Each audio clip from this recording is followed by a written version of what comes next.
Hello guys, so for today's video, I will be discussing to you the Fauvism art movement. So first, what is an art movement?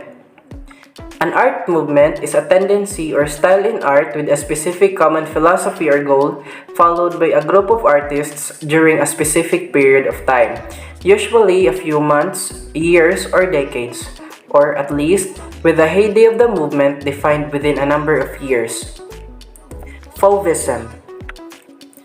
Fauvism is a style of Les Fauves, French for the wild beasts, a group of early 20th century modern artists whose works emphasized painterly qualities and strong color over the representational or realistic values retained by Impressionism.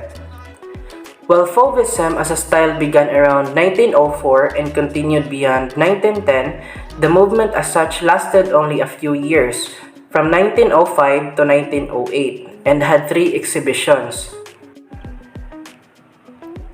Characteristics of Fauvism. Fauvism was known for bold, vibrant, almost acidic colors used in unusual juxtaposition, and an intuitive, highly gestural application of paint. The artists of Fauvism were experimenting with the ways in which color could be liberated from subject matter. The wild beasts. So, as I mentioned earlier, the French term of Fauvism is Les Fauves, which means the wild beasts. So, who are these early 20th century modern artists called the wild beasts? And these are Henri Matisse, André Derain, and Maurice de Vlaminck.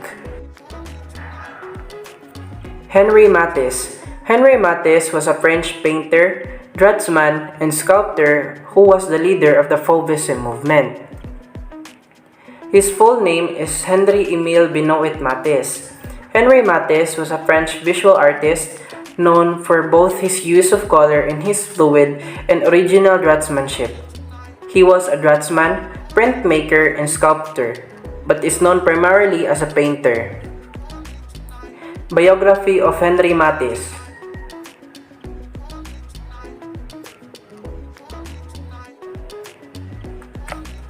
Artworks of Henri Matisse. Femme au Chapeau. The oil painting Femme au Chapeau depicts Henri Matisse's wife, Amélie Matisse. It attracted a lot of criticism at its first exhibition at the Salon d'Automne in Paris. Artwork information.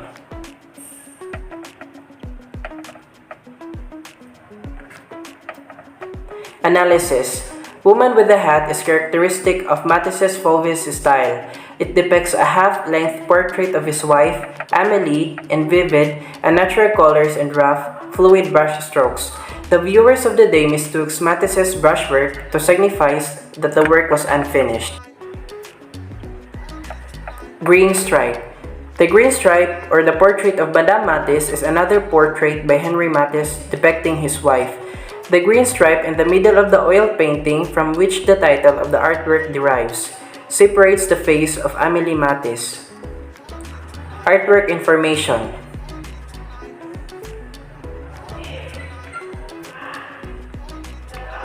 Analysis.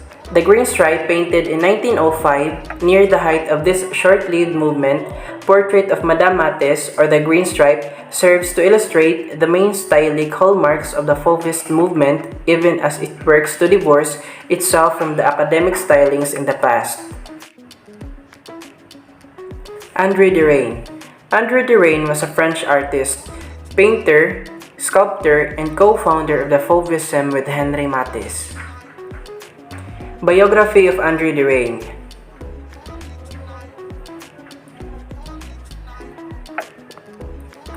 Artworks of André Derain.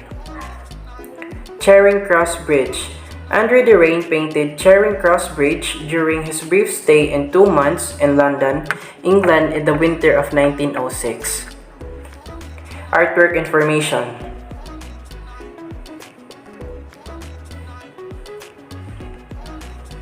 Analysis. The painting depicts a scene from the south shores of the River Thames, as the artist observed it while standing in wharf near the Lions Brewery, which is the blue building on the far left.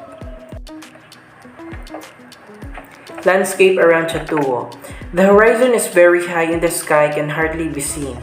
The execution is very concise and direct, anticipating what would later be one of the characteristic traits of Fauvism. Artwork information. Analysis. Andre Derain painted this artwork during winter. In this painting, the palette relies essentially in cold shades, blues and greens. Maurice de Vlaminck. Maurice de Vlaminck was a French painter, along with Andre Derain and Henri Matisse. He is considered one of the principal figures in the Fauve movement, a group of modern artists who from 1904 to 1908 were united in their use of intense color. Biography of Maurice de Vlaminck.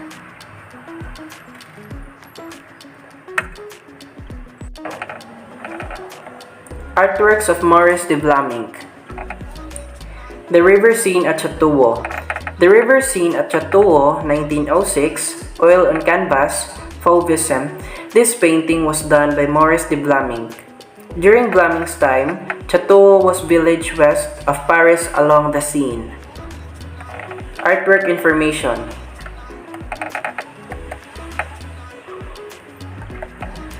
Analysis. The scene shown here appears to have been observed from a point on the island facing the village with its red-roofed houses. Vlaminck and his friend Derain had shared a studio in Allée de Chateauneuf since 1901, forming what has been called the School of Chateauneuf. Bougival. Bougival, created by Vlaminck between 1904 and 1908 during his brief Fauve period. Bougival embodies perfectly the qualities of the group. Artwork information. Analysis. Bougival situates the viewer high on one of the hills bordering the Seine River, allowing for a view across the bending river to the opposite hillside, buildings, and distant scenery. So here are the resources where did I get some of this information. Thank you!